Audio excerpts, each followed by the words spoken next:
Prokaryotic termination of the translation process. तो termination final stage होता है ट्रांसलेशन का, जहाँ पे प्रोसेस एंड हो जाती है और जो न्यूली मेड प्रोटीन होता है वो रिलीज हो जाता है। तो फर्स्ट स्टेप है arrival of the stop codon. Ribosome translation continue रखता है जब तक एमआरएनए में स्टॉप कोडॉन नहीं आ जाता। वो राइबोसोम एमआरएनए में 5 prime to 3 prime direction move करता रहेगा तब तक जब तक कोई स्टॉप कोडॉन नहीं आ जाता। अब जैसे ही स्टॉप कोडॉन आता है तो उस कोडॉन का कोई एंटी कोडॉन नहीं है, सो कोई टीआरएनए उसका नहीं बनेगा, तो इसलिए ट्रांसलेशन आगे प्रोसीड नहीं कर सकती है। सेकेंड है रिकॉग्निशन बाय रिलीज फैक्टर।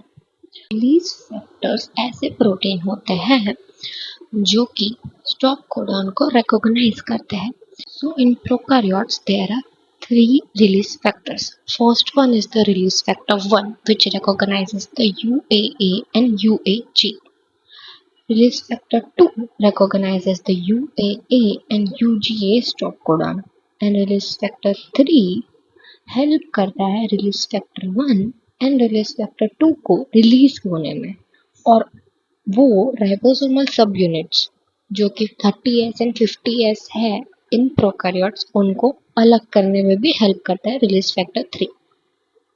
जो ये रिलीज फैक्टर्स है वो राइबोसोम के ए साइट पे बाइंड कर जाएंगे। Third step is the release of the polypeptide chain.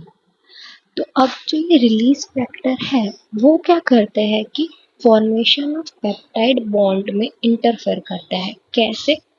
वो पेप्टाइडल ट्रांसफरेज एंजाइम की एक्टिविटी को अल्टर कर देते हैं such that instead of adding a peptide bond, instead of forming another peptide bond, जो एंजाइम है पेप्टाइडल ट्रांसफरेज वो water molecule को ऐड करता है in the last amino acid. Peptidyl transferase का नॉर्मली काम ये है कि वो पेप्टाइड बॉन्ड फॉर्म करेगा दो अमीनो एसिड के बीच में, but because of the release factor अब वो ये काम नहीं करेगा, वो वाटर मॉलिक्यूल को लास्ट अमीनो एसिड में ऐड करेगा।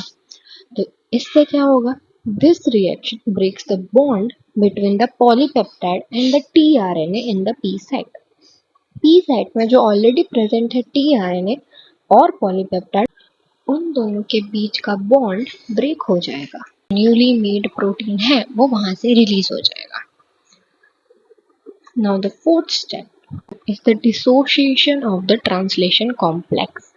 अब जैसे ही प्रोटीन रिलीज हुआ, जो एमआरएनए है, टीआरएनए है और जो राइबोसोम की दोनों सब यूनिट है वो भी प्रोटीन के साथ रिलीज हो जाएगी, और ऐसे ही ट्रांसलेशन यहाँ पे खत्म होता है।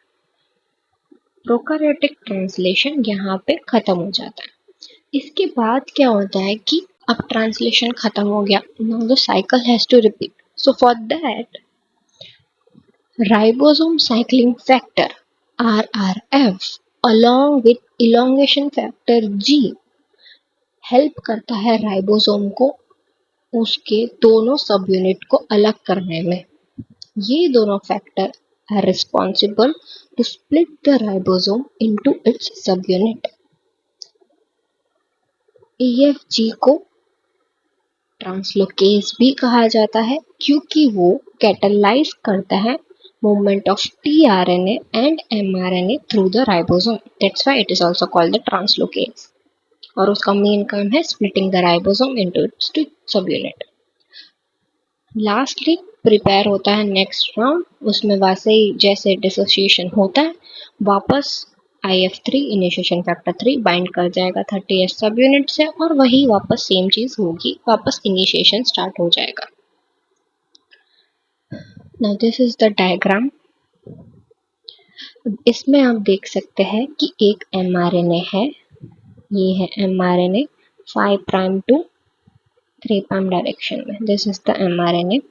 यहाँ पे 3 साइट है, E site and the A site, और हर एक साइट एक कोडॉन पे है। पी साइड पे ऑलरेडी एक पॉलीपेप्टाइड प्रेजेंट है, यहाँ पे मार्क किया है, एक पेप्टाइड चेन ऑलरेडी प्रेजेंट है, और पी साइड पे टीआरएनए भी है, और ए साइड पूरा खाली है। अब सेकेंड स्टेप में रिलीज फैक्टर आएगा जो कि बाइंड कर जाएगा ए साइड पे। So here is the release factor binding to the A side. तो ए साइड पे रिलीज फैक्टर बाइंड कर चुका है, तो उसकी वजह से क्या होगा, रिलीज फैक्टर बाइंड कर गया है तो उसकी वजह से क्या होगा कि instead of forming the peptide bond, it adds the water molecule.